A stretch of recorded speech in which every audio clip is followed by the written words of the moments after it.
On January 28, 2025, U.S. Treasury Secretary Scott Bessent proposed a series of escalating tariffs on imports starting at 2.5%, with the potential to rise monthly up to 20%. This move is designed to allow businesses and trade partners to adjust and renegotiate terms. President Donald Trump has expressed his preference for more aggressive tariffs, planning to impose them on computer chips, semiconductors, and pharmaceuticals, citing concerns over subsidies and wanting to encourage domestic production. Since his inauguration, Trump has quickly implemented tariffs on key U.S. trade partners, including Canada, Mexico, and China. His administration has especially focused on tariffs as a strategy to combat issues like illegal immigration and drug trafficking. On January 20, 2025, Trump announced a 25% tariff on imports from Canada and Mexico, which will begin on February 1, 2025. Canada, led by Prime Minister Justin Trudeau, has strongly criticized this approach, warning of potential damage to both economies and suggesting possible retaliatory actions. Canada is also exploring alliances with the EU and other partners to devise a collective response.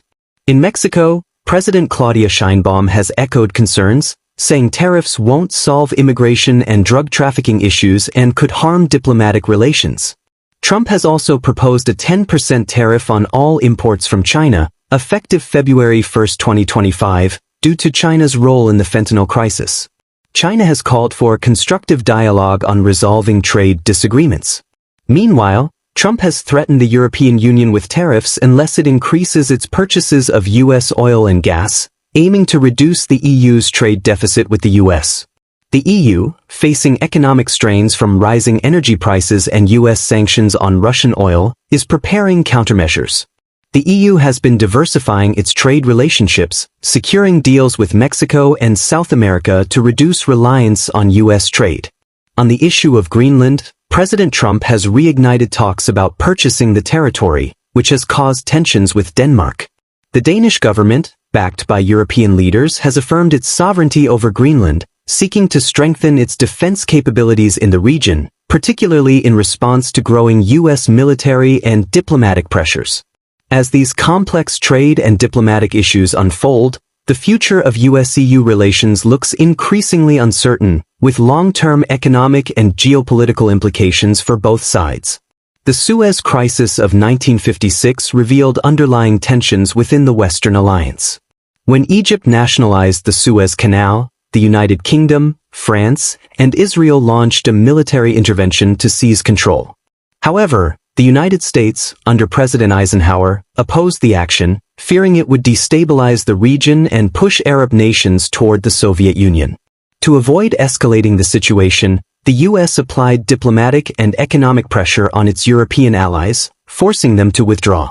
This event highlighted differing interests and foreshadowed Europe's shift toward more independent foreign policy. The Berlin Crisis of 1961 marked a crucial point in the Cold War, significantly affecting U.S.-European relations.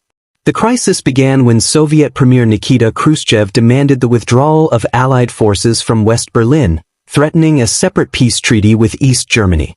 The U.S., under President Kennedy, responded by reaffirming its commitment to West Berlin, increasing military readiness, and reinforcing NATO's role as a stabilizing force in Europe. Throughout this period, the U.S. continued to support European integration, backing initiatives like the European Economic Community to strengthen ties and counter Soviet influence. The Vietnam War, 1955 to 1975, became a major point of tension between the United States and its European allies. While the U.S. escalated its military involvement, many European countries, especially France, opposed the intervention due to their colonial history in Indochina. While the UK and West Germany showed some public support, they refrained from sending troops, highlighting the mixed European response to the conflict. Economic tensions also arose, particularly with the collapse of the Bretton Woods system in the early 1970s, leading to significant currency fluctuations that hurt European economies. In response, European nations sought greater monetary stability and independence from the US dollar. This led to the creation of the European Monetary System (EMS) in 1979, which aimed to reduce exchange rate volatility and enhance economic cooperation between European nations. During the Reagan administration, Europe and the US shared an interest in economic liberalization and free market policies, aligning with Europe's goal for a single market under the Single European Act of 1986.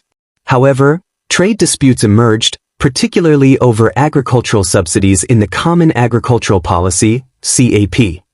The end of the Cold War and the dissolution of the Soviet Union in 1991 prompted the EU and the US to realign their relationship, focusing on economic cooperation and peacekeeping efforts.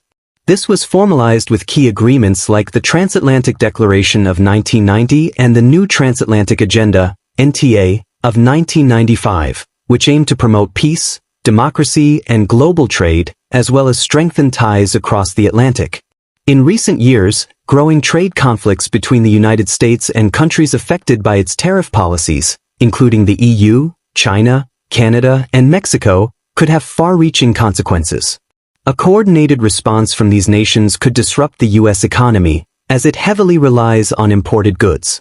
Retaliatory tariffs could damage critical sectors like technology, automotive, and agriculture, leading to higher costs for U.S. consumers and reduced competitiveness for U.S. businesses.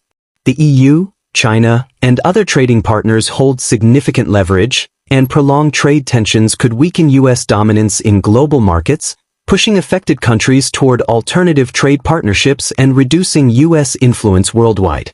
If these trade conflicts continue, the long-term consequences could reshape the global economic landscape, diminishing the U.S.'s market power and potentially destabilizing its economy. The increasing cooperation among the U.S.'s trading partners may reduce reliance on U.S. goods and technology, ultimately leading to a more fragmented global trade environment.